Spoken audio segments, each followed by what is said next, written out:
Hello guys, कैसे हैं आप सब लोग। आई होप अच्छे ही होंगे। तो आज मैं आपके लिए लेकर आई हूँ बायो ऑर्गेनिक केमिस्ट्री की 6th यूनिट, जो कि है एंजाइम मॉडल। उसका एक टॉपिक सिंथेटिक एंजाइम और सेंजाइम। ये एमएससी थर्ड सेमेस्टर केमिस्ट्री में एक सब्जेक्ट है, बायो ऑर्गेनिक केमिस्ट्री। उसका एक टॉपिक है, तो मैं उसके हैंड रिटन नोट्स लेकर आई हूँ।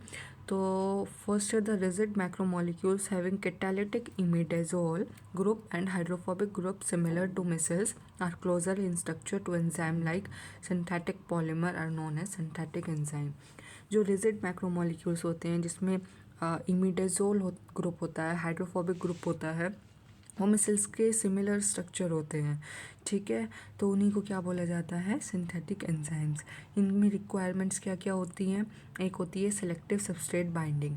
जो कैटलिस्ट होता है वो सबस्ट्रेट के साथ एफिशिएंटली बाइंड होना चाहिए, इफेक्टिवली बाइंड होना चाहिए। तो the catalyst must be able to bind it substrate effectively and specifically. Preorganisation एक रिक्वायरमेंट है। इसमें catalyst must have a rigid cell wall defined 3D structure so that when it binds to substrate there is a little loss of entropy। ठीक है, rigid structure होनी चाहिए जिससे entropy का loss कम हो। थर्ड है कैटालिटिक ग्रुप। एक catalytic group जो होता है वो कन्वर्जेंटली अरेंज होना चाहिए। There must be suitably position catalytic group arrange convergently implying that a large cavity is required. ठीक है, फिर फोर्थ है physical properties. If catalyst is to be useful in aqueous solution it should be water soluble. अगर catalyst aqueous solution में useful है तो ये water soluble होना चाहिए। ठीक है, B able to bind set substrate in water and be active at close to pH 7 पे एक्टिव होना चाहिए और वाटर से मतलब सबस्ट्रेट के साथ बाइंड होने की एबिलिटी होनी चाहिए। ये इसकी फिजिकल प्रॉपर्टीज रिक्वायरमेंट है। अब देखते हैं स्ट्रेटेजीज क्या है। Synthetic strategies.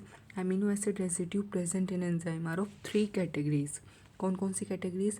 Active centre residues, other residues which are required for enzyme conformation, non essential residues. ठीक है, फिर आप लिखेंगे X ray diffraction is use to identify active centre residue. X ray diffraction use होता है एक्टिव सेंटर रेजिड्यू को identify करने के लिए। जो प्राइमरी सीक्वेंस है एंजाइम का वो सब डिवाइड होता है 2 पेप्टाइड फ्रेगमेंट्स में, लार्ज एंड स्मॉल। जो लार्ज होता है वो synthesise by peptide synthesis, small obtained by solid phase of peptide synthesis.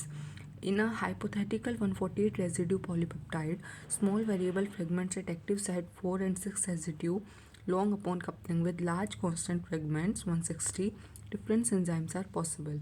These enzymes can be examined by chemical methods for catalytic activity, thermal stability and substrate specificity. फिर आप ये diagram बना देंगे। ठीक है, इसके बाद ये डायग्राम किस चीज़ का है, ये है hypothetical peptide containing 3 large constant fragments and 2 small variable fragments. इसमें इन्होंने कांस्टेंट फ्रेगमेंट दिखाए हुए हैं, वेरिएबल फ्रेगमेंट दिखाए हुए हैं। कांस्टेंट फ्रेगमेंट में 43 अमीनो एसिड्स, वेरिएबल फ्रेगमेंट में 6 and 4। ठीक है, अब now synthesis of enzyme depends upon, किस किस पे डिपेंड करेगा। एक तो प्राइमरी सीक्वेंस जो पेरेंट एंजाइम का है वो 3D स्ट्रक्चर है, वो ट्रांजिशन स्टेट्स में प्रेजेंस होना चाहिए। ठीक है, सेकंड है कि what residue are essential for catalytic activity and substrate binding. ये इस पे डिपेंड करेगा कि कौन से रेजिड्यूज एसेंशियल होते हैं कैटालिटिक एक्टिविटी और सबस्ट्रेट बाइंडिंग के लिए। तो एप्लीकेशंस, एंजाइम्स में have reduced tendency of enzyme to denature. It is also possible to synthesize enzyme in short time with purification. ठीक है, by the preparation of enzymes it is possible to alter catalytic activity, substrate binding, pH behavior and susceptibility to inhibition. तो ये थी applications। तो ये था हमारा synthetic enzyme और एंजाइम्स के नोट्स। ये शॉर्ट नोट में आता है तो इतना सफिशिएंट है। Thank you so much.